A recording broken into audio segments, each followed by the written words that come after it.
இயேசு கிறிஸ்துவின் இன்ப இனிய நாமத்தில் வாழ்த்துகிறோம். இன்றைய வேத வசனம், ஆதலால் இக்காலத்து பாடுகள் இனி நம்மிடத்தில் வெளிப்படும் மகிமைக்கு ஒப்பிடத்தக்கவைகள் அல்லவென்று எண்ணுகிறேன். ரோமர் 8ஆம் அதிகாரம் 18ஆம் வசனம். Today's Bible verse, For I consider that the sufferings of this present time are not worthy to be compared with the glory which shall be revealed in us. Romans chapter 8 verse 18. இந்த உலகத்தில் நம்மை பிறர் ஒதுக்கினாலும் துன்புறுத்தினாலும் அவர்களிடம் அன்பு காட்ட வேண்டியது நம்முடைய கடமை. ஏனென்றால் ஒரு நாள் இருக்கிறது, அன்றைக்கு நம்முடைய மேன்மை மிக பெரியதாக இருக்கும். அந்த நாளுக்காக இந்த பூமி காத்திருக்கிறது.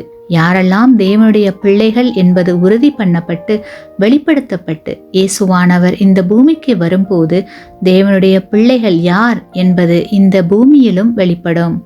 அப்பொழுது அவர்களுக்கு மிகுந்த கனமும் மகிமையும் உண்டாகும். அந்த நாள் இந்த பூமிக்கு விடுதலை நாள்.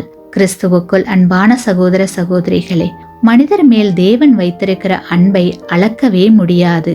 மனித இனத்தை நித்திய மரணத்திற்கு ஒப்பு கொடுக்காமல் அவர்களை மீட்பதற்காக தம்முடைய ஒரே பேரான குமாரனை நமக்காக கொடுத்தார். ஆகையால் நாம் ஒவ்வொருவரும் எப்பேற்பட்ட சூழ்நிலையிலும் தேவனுடைய பிள்ளைகள் என்பதை வெளிக்காட்டி தேவ ஆசீர்வாதத்தை பெற்றுக்கொள்வோமாக. ஆமேன்.